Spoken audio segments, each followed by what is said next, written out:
Hey guys, Chris here, and I'm a Ukrainian Canadian. Today is June 25th, 2022, and let's hit up the news happening in Ukraine, shall we? So, the biggest news of the day is that there were missiles fired from Belarus towards Chernihiv Oblast and Kiev and Western Ukraine, essentially, from the territory of Belarus. And of course, these are most likely Russian missiles that were fired. And essentially, this is a way for Putin to try to drag Lukashenko and Belarus into this war directly. Why? Is because they want Ukraine to retaliate towards Belarus. They very much so want that to happen. And this then, if that was the case, if Ukraine fires missiles towards these positions in Belarus, this gives a motive for Lukashenko to attack Ukraine. Again, as I've mentioned in my previous video a couple of days ago, about the probability of Belarus attacking Ukraine, I've mentioned that Lukashenko does not want to be directly involved into this war. He understands perfectly the situation. His army is of no match against Ukraine. And they will most likely be destroyed within a few weeks, trying to cross Ukraine because, again, Ukraine understands since February the severity and the probability of this happening being much higher. And so they're very well prepared, and the fight will happen at the border, not 100 kilometers within Ukraine anymore. The element of surprise is gone. And the second thing why he does not want to be involved into this war, Lukashenko, is because that's going to put him in the same position as Putin, as a war criminal, right? Putin, pretty much everybody understands that he is a war criminal. However, right now, Russia is still in the position of power. They have a lot of ammunition, a lot of military vehicles. Its army still hasn't been defeated yet. So unfortunately, the West cannot, do anything at this point. So that's the situation. Unfortunately, some of these targets did found its target, or I should say the missiles did find their targets in certain cities like in Lviv, Kiev, Chernihiv. Unfortunately, there were just too many to stop them. But the other thing I want to say is that if you guys haven't noticed, the frequency of these missile attacks have really there's less of them essentially. If you remember in the beginning of this conflict, Russia was pretty much doing on a daily basis, shooting missiles left and right everywhere. And now they're running out of it. It's kind of an indicator that they're running out of missiles, and they need to really conserve because essentially they need those missiles to hit actual more valuable targets. So that is that for this situation. In other news, coming from Canada, Canada proves leadership by becoming the first country to pass a bill enabling the transfer of confiscated Russian assets to Ukraine as part of the reconstruction effort. That's great news. I'm all about freezing Russian assets, especially for Russians that are involved into this conflict, and reusing them for the reconstruction of Ukraine eventually. I'm all for that, and I'm glad that Canada is leading the way for that. This is great news. And other news as well, as we see here, daily life in Ukraine. This is from Kharkiv. There is basically a missile launcher that fell into one of the units somewhere in Kharkiv. You can see here, typical citizen just trimming his beard right beside a missile launcher system.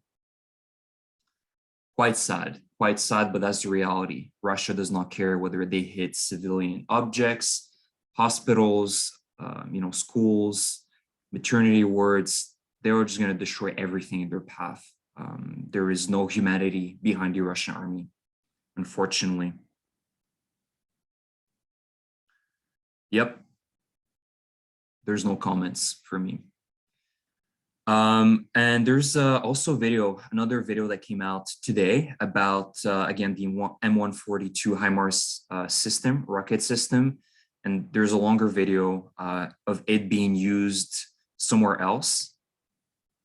We're not going to watch the entirety of the video, but you can see here a convoy of I think 2 or 3 of these systems being sent out somewhere. And as I've said in my previous video yesterday, these systems are being used, will probably be used only at night because they're so valuable. And the fact that Russia is flying a lot of their UAV and recon drones during the day, which makes these targets, a lot more open. And Russia understands that these are super valuable. These are the assets they want to hit. And unfortunately, we can only use them at night, which means that we won't be able to use them, during the entirety of the day. However, because we don't have that many, I understand. So essentially, if we jump a little bit further down, you can see these systems being used at night. You can see the rockets being fired on Russian positions. And let's hope that they'll make a huge effect. I've been hearing a lot of news now that we have hit several ammo depots deep in Russian territory or Russian controlled territory. And they are having an effect. I can guarantee you that. And see, now we're driving them back. So let's hope that they're going to make a difference within the next few weeks. And the last thing I wanted to talk about, there's actually 2 things. The other big news as well is that there have been Russian troops and allies have entered Lysychansk and street fighting is underway.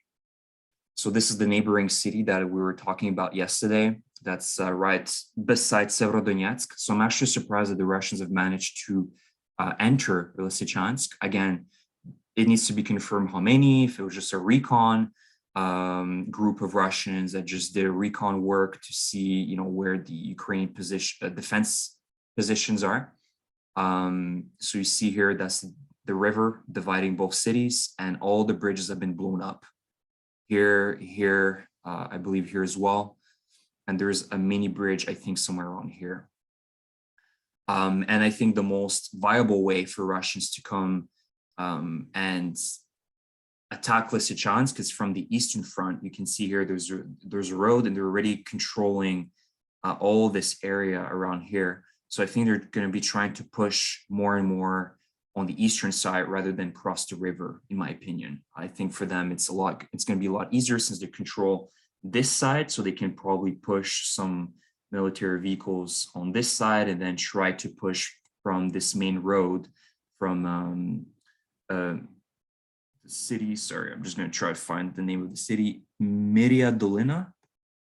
Sorry, there's an arrow, so it's kind of hiding. But the city of Bila Hora. So we're going to try to push from this main road here. So that's not really good news because I wasn't expecting them to attack so soon. But in reality, the Russians are throwing everything they got. So we shouldn't be surprised. They're throwing everything they have on this front. So I guess it makes sense that they're pushing very fast. And last news, a little bit of Russian chauvinism.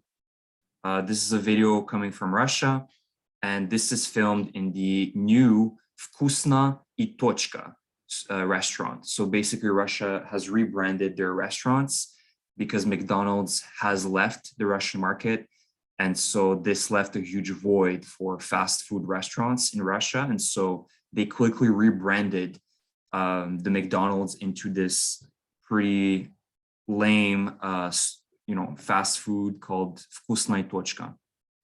And you have this older Russian lady that is complaining that the uniforms are not patriotic enough in these fast food chains that they've just rebranded.